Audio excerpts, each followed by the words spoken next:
Montana Territory. Summer of 1873, the sun was just starting to dip behind the Bitterroot Mountains when she stumbled into the dust-blown town of Red Elk, her boots torn through and one sleeve soaked in dried blood.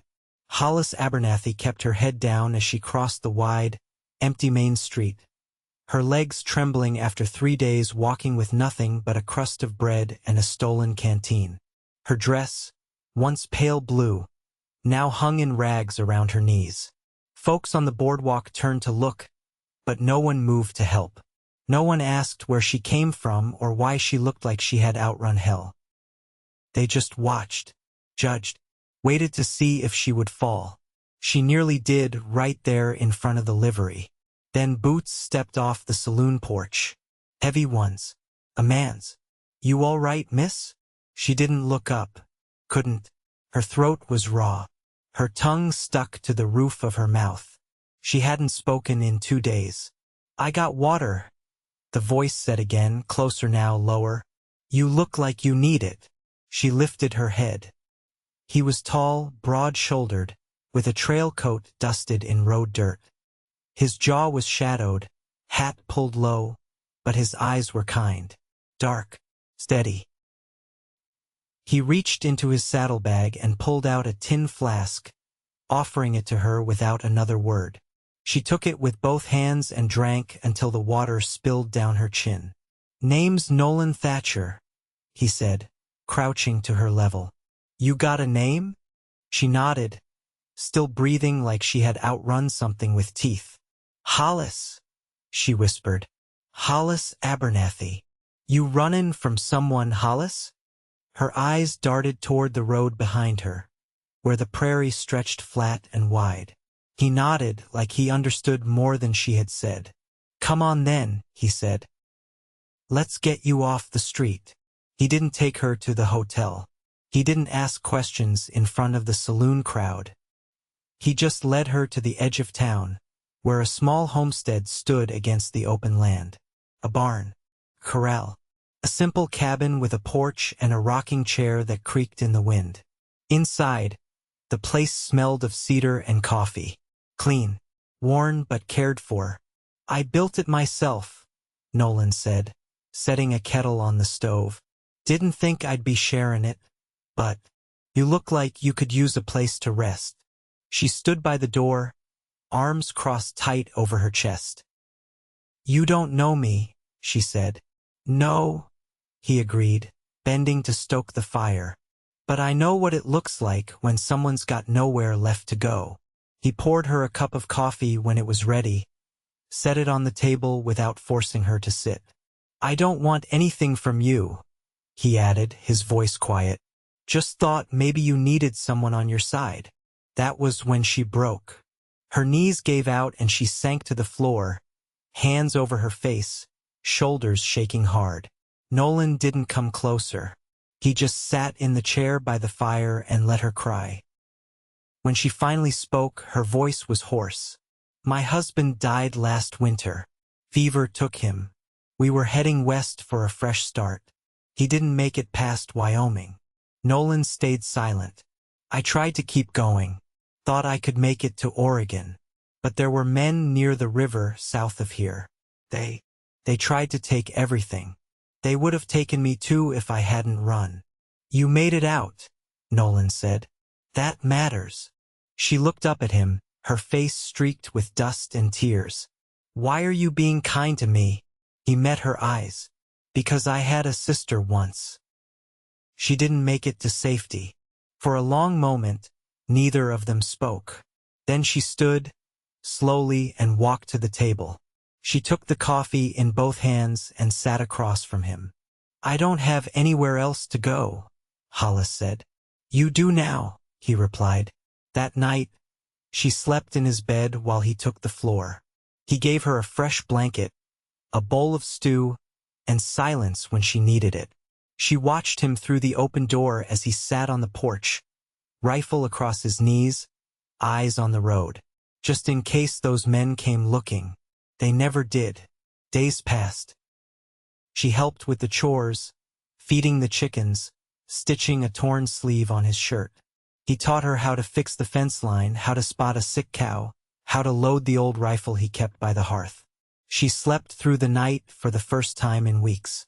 "I am not weak," she told him one morning as they worked side by side splitting logs. "I never said you were," he answered. "I am not broken. I know." She looked over at him, his sleeves rolled to the elbow, skin tanned and nicked from years of honest work. "You don't look at me like I am. You're not some ghost, Hollis. You're real. You're here. And you're still standing." She swallowed hard, her hands shaking just a little. "You're the first person who's made me feel safe since he died." Nolan paused, then set down the axe. "I am not trying to replace him," he said, "but I would stand between you and anything trying to hurt you." She stepped closer. Not much, just enough to feel the warmth of him. "I believe you," she whispered. He brushed a strand of hair from her cheek, his hand rough, careful. "You do not have to be alone anymore." And for the first time in a long while, she believed that too. The sun dipped low again, casting golden light across the fields.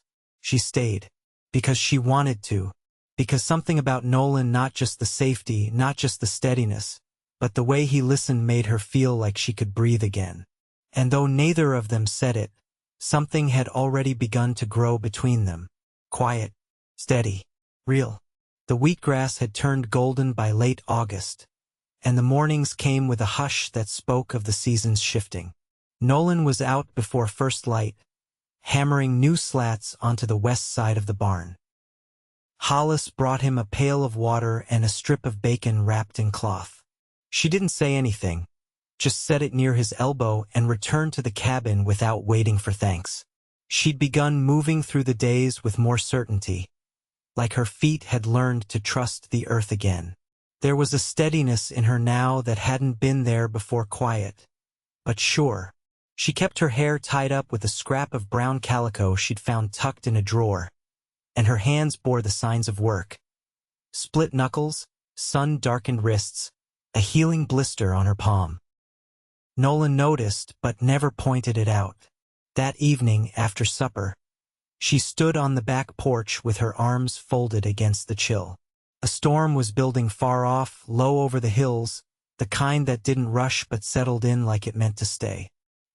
He came out with 2 tin mugs of chicory brew, handed her one, and leaned against the post beside her. "You always this quiet?" she asked, wrapping her fingers around the warm metal. "Only when I've got things worth listening to," he said. She gave the smallest shake of her head, but she didn't look away. "Today I remembered the sound my husband made when he laughed. It just came back to me while I was peeling potatoes." Nolan glanced at her, then back at the darkening sky. "You want to talk about him?" She took a breath, long and slow. "Not yet." He nodded, and they watched the clouds together, the silence between them easy. Later, as the rain came down in slow, heavy drops, she sat by the hearth mending a tear in one of his work shirts. He was reading beside her, boots off, one leg stretched out across the braided rug. The wind made the windows creak now and then, but it was warm inside. "You built all this yourself?" she asked, not looking up from her stitching. "Every board." "Why here?" "Land was cheap, far enough from the rail lines to be left alone. I didn't want to be where things moved too fast."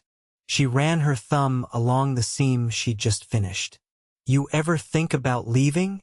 He set the book down and looked at her, his voice low. "Not since you came." Her hand stilled on the fabric. She didn't speak, didn't smile, but her eyes stayed on his a moment longer than they had the night before. The next week brought colder mornings. Hollis started waking before Nolan, heating coffee on the stove and stepping out to scatter feed for the hens. She took to humming under her breath while she worked, soft and tuneless, but it filled the quiet. One afternoon, they rode out together to check the north fence line where the cattle had been ranging.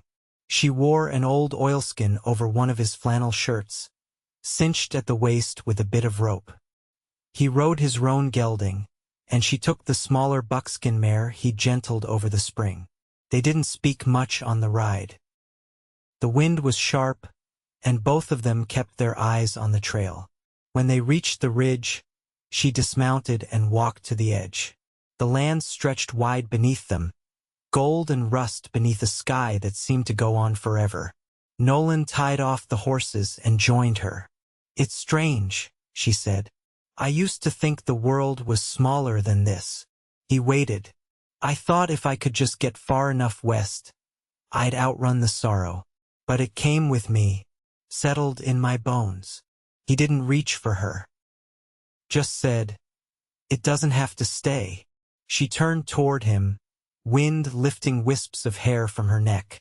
"What if it's all I have left?" He took a step closer, his voice rougher than before. "You've got more than that now." She looked at him for a long time, like she was measuring the truth of it. Then she nodded once, barely. That night, she didn't sleep in the bed alone. She came to the doorway after he'd banked the fire, her expression unreadable, her fingers twisting together. "I don't want to be afraid anymore." He crossed the room in 3 steps, not hurried, just certain. "You're safe here." "I know," she said. He touched her cheek, slow and careful, and leaned in only when she didn't pull away. The kiss was quiet, nothing rushed or hungry. Just a meeting of breath and trust, something long earned and wholly chosen. When they lay down together, it wasn't about forgetting what had come before. It was about building something new, plank by plank, beside someone who saw you not as you had been broken, but as you were beginning to be whole again. Outside, the storm had passed. The wind had calmed. And in the dark, 2 people who had once been strangers found something that felt a great deal like home. September came with frost tucked in the sage and a thin wisp of chimney smoke curling into dawn. The cabin's walls held the warmth well enough, but Hollis had started rising before daylight to lay kindling and coax the fire alive before Nolan stirred. She did it without noise, without need for thanks, just something she gave. The way she now gave a touch to his shoulder in passing, or the way her eyes lingered just a little longer when he spoke. That morning, Nolan found her standing by the window, her hands wrapped around a tin cup, watching a mule deer pick its way along the far edge of the pasture. "They have a gentleness to them," she said, voice low. He reached for his coat. "They'll be hunted soon enough." She didn't look away. "Doesn't change the way they move." He paused at that, then walked over and stood behind her, close enough to feel the heat off her shoulders. For a long time, they just watched the animal slip back into the shadows beyond the scrub. After the morning chores, Nolan hitched the wagon. He needed to haul supplies from the trading post a half-day's ride east, near a place called Dry Willow. Hollis offered to go along, and he didn't ask why. He only helped her up into the seat and handed her the reins while he settled beside her. "You ever been to Dry Willow?" he asked, adjusting his hat against the sun. "Passed near it," she said. "Didn't stop. You might not be missing much." She gave a faint nod, eyes on the trail ahead. "Still, it's good to see someplace new." The road was rough and narrow in parts, climbing through low ridges where cottonwoods clung to dry creek beds. They didn't speak much, but it wasn't the silence of strangers anymore. It was the quiet of 2 people who didn't need to fill the space between them. At the post, Nolan traded for salt, lamp oil, and a spool of thick cord. Hollis wandered the shelves, her fingers brushing over bolts of homespun, and a small tin of lavender soap tucked behind a jar of penny nails. "You want it?" he asked, stepping up beside her. She looked at it, then at him.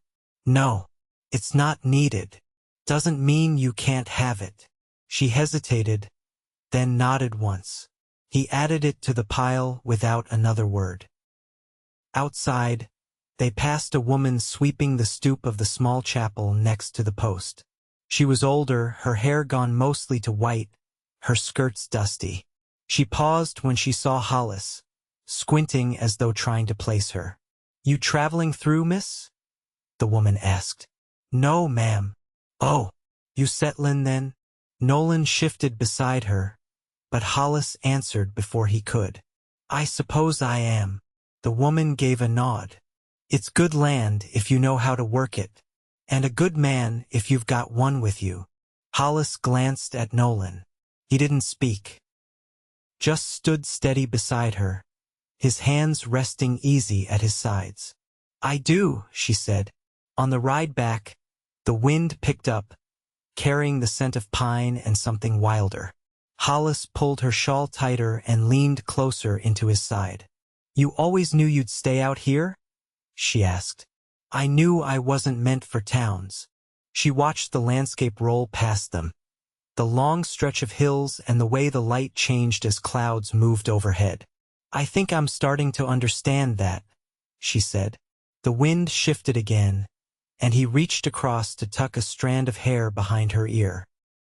She let him, her cheek warm beneath his fingers. That night, after the wagon was unloaded and the horses seen to, they stood by the barn as the sun bled out behind the hills.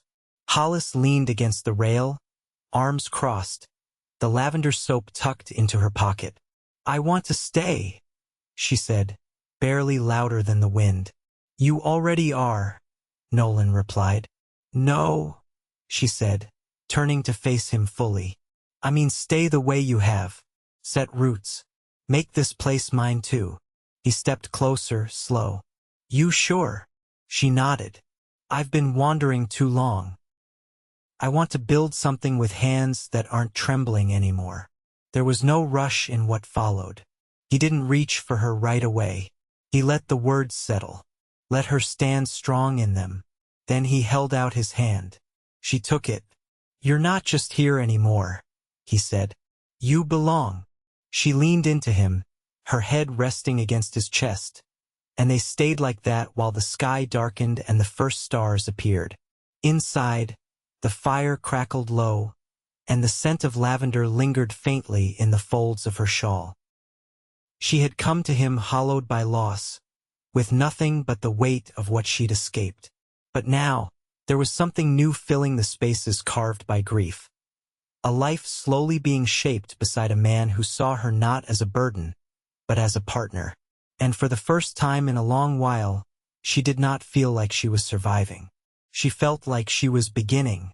The first frost came with a silence that settled deep into the soil. Nolan stepped outside before sunrise and found the water trough glazed over, steam curling from the horses' noses.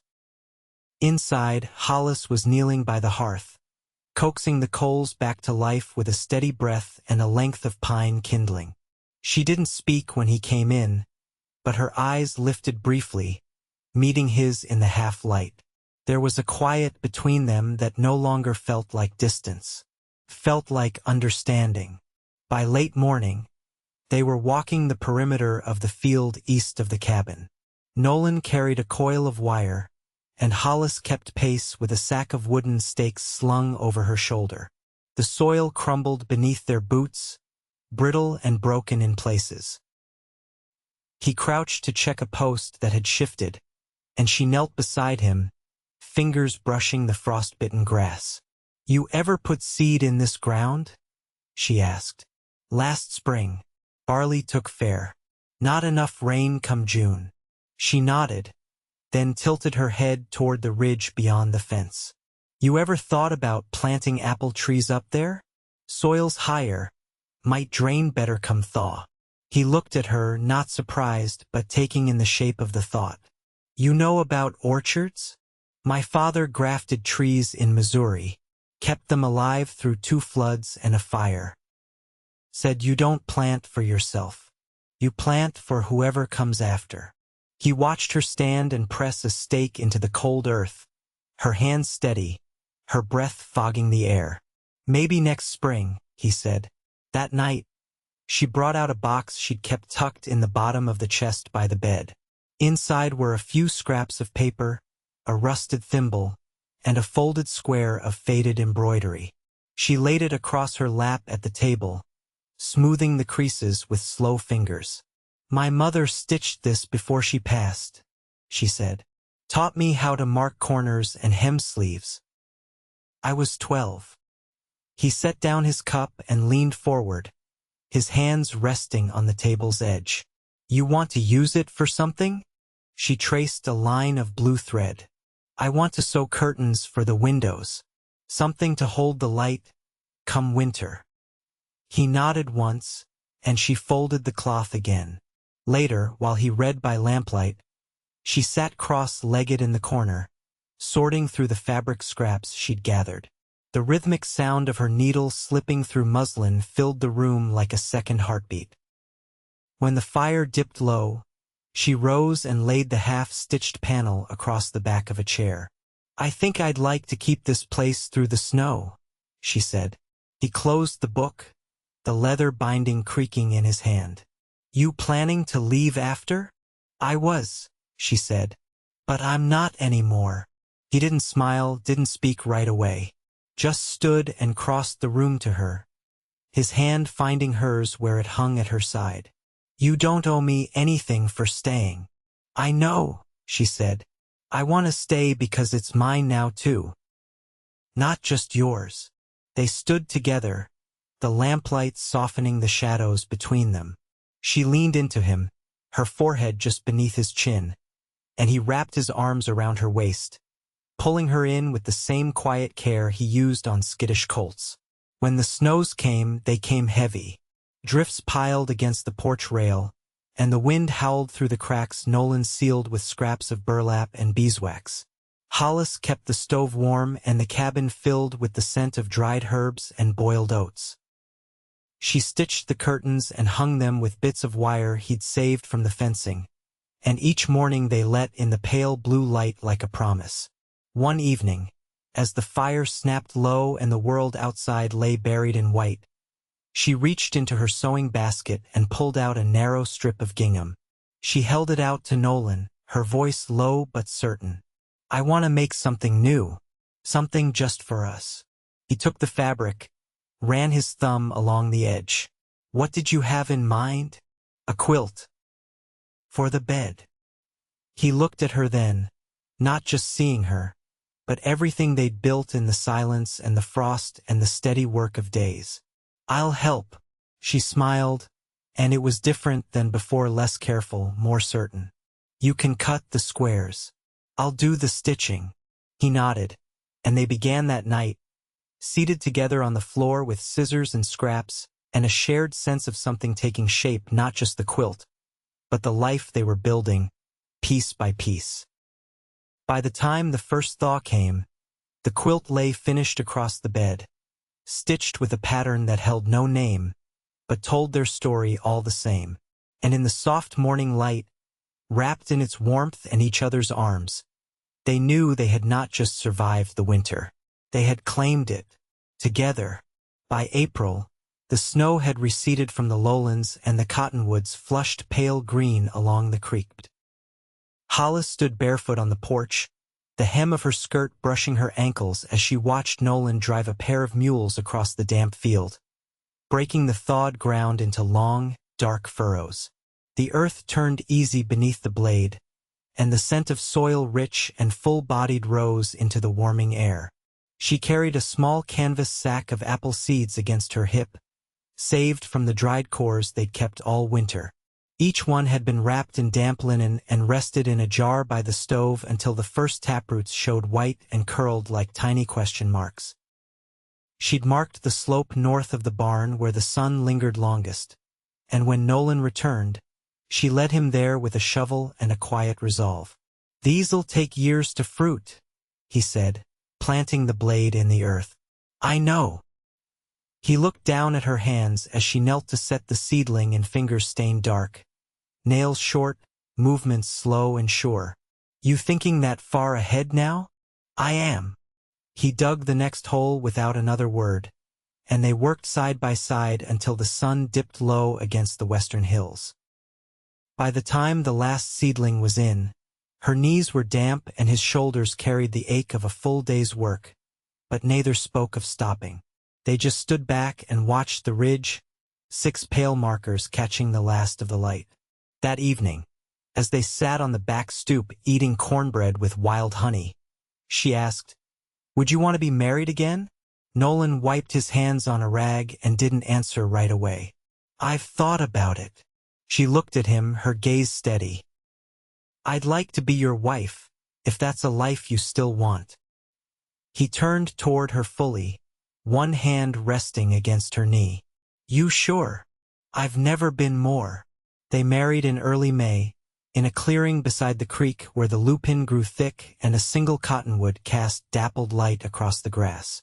The preacher came from a settlement south by horseback, and the vows were spoken with boots still muddy from the fields. Nolan wore a clean shirt and the same coat he'd had on the day she stumbled into Red Elk. Hollis had sewn a dress from unbleached muslin and tied her hair back with the same calico scrap she'd worn through the winter. There were no guests, no music, no feast. Just two people standing across from each other, hands joined, eyes clear and unflinching. Afterward, they walked home, not speaking much. She carried a small bouquet of wild yarrow and sage, and he kept a hand resting at the small of her back, a quiet tether. That night, the wind came soft through the open shutters, and they lay tangled beneath the quilt they'd stitched together. She traced the lines of his collarbone with her fingers, slow and certain. Sometimes I still wake expecting to be somewhere else, she said. Then I'll be here to remind you. He kissed her shoulder, and she turned into him, pressing her face to the hollow just above his heart. In the weeks that followed, she began carving out a garden behind the cabin. Not just for potatoes and root vegetables, but herbs, basil, mint, and summer savory. She built a border from flat stones she hauled up from the creek herself, and Nolan watched her with a quiet pride that never turned possessive. One afternoon, as they sat shelling peas on the porch, she said, I want to teach, just the children nearby. Reading, mostly. He didn't hesitate. We'll clear the back room. I can build shelves. And he did. By midsummer, 3 children from neighboring homesteads came twice a week to learn their letters. Hollis wrote out lessons with charcoal and rough paper, and Nolan built a bench long enough to seat the lot of them. In the evenings, when work slowed and the fields turned gold, Hollis would rest her head in Nolan's lap while he read aloud from the worn copy of Plutarch he'd carried since he was a younger man. She didn't always follow the words, but she liked the rhythm of his voice, the steadiness of it. One morning, as he came in from the barn with his boots still damp from dew, she met him at the door with a folded scrap of linen in her hand. I'm expecting, she said, voice low and even. He looked at her, slow and searching. Then he reached out, brushing a thumb beneath her eye. You all right? She nodded. More than. He pulled her against him, one arm tight around her back. You'll have what you need. We already do. Through the harvest and into the next winter, they moved around each other with a rhythm that needed no speaking. When labor came, it came hard and long, but she bore down through it with the same grit that had carried her across 3 states and into his arms. Nolan never left her side. When the child was born, a daughter with dark eyes and a full-throated cry, he held her as though the world had narrowed to just that moment. They named her Marion, after Hollis's mother. By the time the apple trees began to bud in their second spring, Marion was sitting up on her own, reaching for the light that filtered through the muslin curtains Hollis had sewn. Nolan carved her a rattle from pine, and Hollis rocked her to sleep in the chair that had once creaked in the wind while she cried herself empty. Now it creaked beneath a mother's lullaby. The house smelled of bread and beeswax and something sweeter, something earned. And when the wind came some nights, rising up from the prairie with the sound of distant storms, they no longer held their breath. They simply rested, wrapped in the knowing that nothing outside those walls could take what they'd built inside them. Not anymore. Their love didn't blaze. It rooted, deep, quiet, enduring, and it held, always.